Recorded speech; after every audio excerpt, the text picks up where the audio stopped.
Okay, here's the first video for Chapter 11, talking about developing and managing products. As always, knowing the learning outcomes is critical, but for the sake of time, we're just going to kind of blow past them. Now we're getting into the importance of new products. Now, if you see here, there are 6 different categories of new products listed right on the screen there. These 6, you should definitely know these in regards to your test, especially the in-class portion of the test. So the introduction of a new product is a huge undertaking that has a lot of questions that really need to be answered. New to the world products create an entirely new market and are the smallest category of new products. New product lines allow a firm to enter an established market that's already there. Additions to existing product lines include new products that help to supplement a firm's established product line. Improvements or revisions of existing products may be significantly or only slightly changed, as long as there's some sort of changes or alterations made. Repositioned products are when you are targeting new markets or different market segments.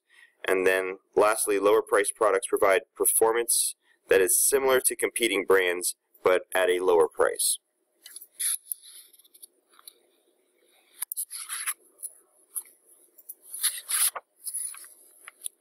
Alright, now talks about the new product development process. The next slide is not the process, just in essence keys or factors that lead to success in that process. You will want to make sure that you're familiar with the factors, but the key is the process itself. Alright, so on this slide, the new product success factors, making a long-term commitment is needed in order to support any new product development or innovation within a company. Using a company-specific approach is driven by the entire corporate strategy and the objectives of the corporation as well. Just make sure that there is a well-defined new product strategy behind everything. Capitalizing on experience is used to achieve and maintain a competitive advantage over the competition, and then establishing an environment conducive to achieving company-specific objectives, new product objectives, and even corporate objectives. Now, this is the slide here that you have to know in regards to the different steps that are in the new product development process. As you can see, you start with the new product strategy. You go down to your idea generation, which is like your brainstorming. Then you screen out the ideas that you don't think are going to work or just aren't as good as others. Then you go through the business analysis section, development of the product or the idea, test marketing on a smaller scale, commercialization is the large scale, and then you have the new product. So we're going to go through these pretty quickly here, one by one. New product strategy is part of the organization's overall marketing strategy. It helps to sharpen the focus, and it does provide some general guidelines for generating ideas, screening ideas, and then evaluating the new product ideas as well. For idea generation, new product ideas come from many different sources, both within and from within the organization and outside the organization. You can see here some of the key places where you can get different ideas from. Customers and employees are 2 of the big ones, but companies tend to pay the research and development, the R&D department, quite a bit in order to be the ones to come up with the new ideas. Different approaches for new product development. Brainstorming is nothing new to you, should be nothing new to you, so you are well aware of what that is.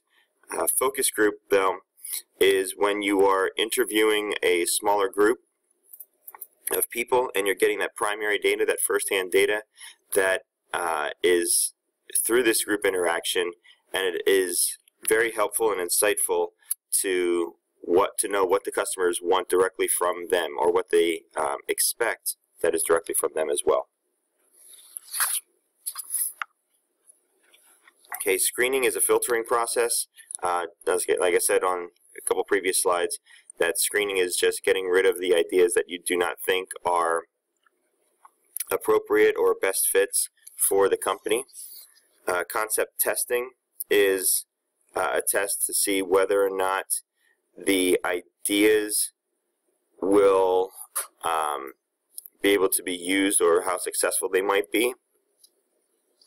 It's a pretty good, concept tests are also considered a pretty good predictor of success for product line extensions as well. All right, business analysis stage. This is where you have preliminary amounts, figures in regards to demand for the product, cost of the product, sales, and profitability. The book lists a bunch of questions to be asked. You definitely don't need to know all the different questions, but just know that this is where those forecasting numbers come into play, so you can determine, make wise choices as to whether or not to move on with this. The development stage is when you go through and you make a prototype. This is where you can also begin to talk about packaging, labeling, branding, different things that go along with that to make this as successful as possible. And remember, everything is geared upon the target market that you have chosen. The entire marketing mix and everything that's going on here is focused on that target market. All right, product development, simultaneous product development. As you can see here, the team-oriented approach. This is where you come up with the new product. All the different areas are covered with this one. This is when if you need any outside assistance from suppliers, any additional parts or pieces, you can get those from the different suppliers as well.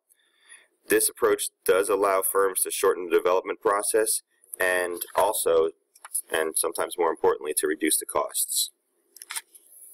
Test marketing allows management to evaluate different alternative strategies and then assess how well those different strategies and aspects of the marketing mix will fit together.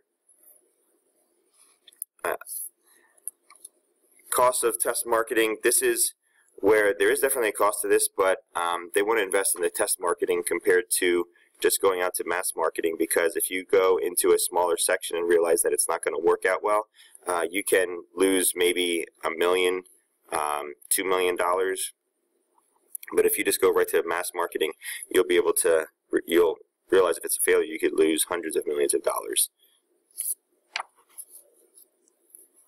Alternatives to test marketing here, single source research would be an example of using like supermarket scanners, gathering information on products and sales and what's going on. You can do simulated market testing, which a lot of times happens during the workday, laboratories, in-house kind of things. Advertising and other promotional materials could be shown to members of the target market. You can get that primary data feedback as well. You can also do some online test marketing, which is very fast, very cost-effective way to test market. Commercialization here. The decision to make a product sets up several different tasks in motion. It really gets the ball rolling. And as you can see on this slide, that there are multiple different tasks that have to be taken care of. The time between the initial commercialization decision and the actual introduction may range from weeks to even years, depending upon how complex the product actually is.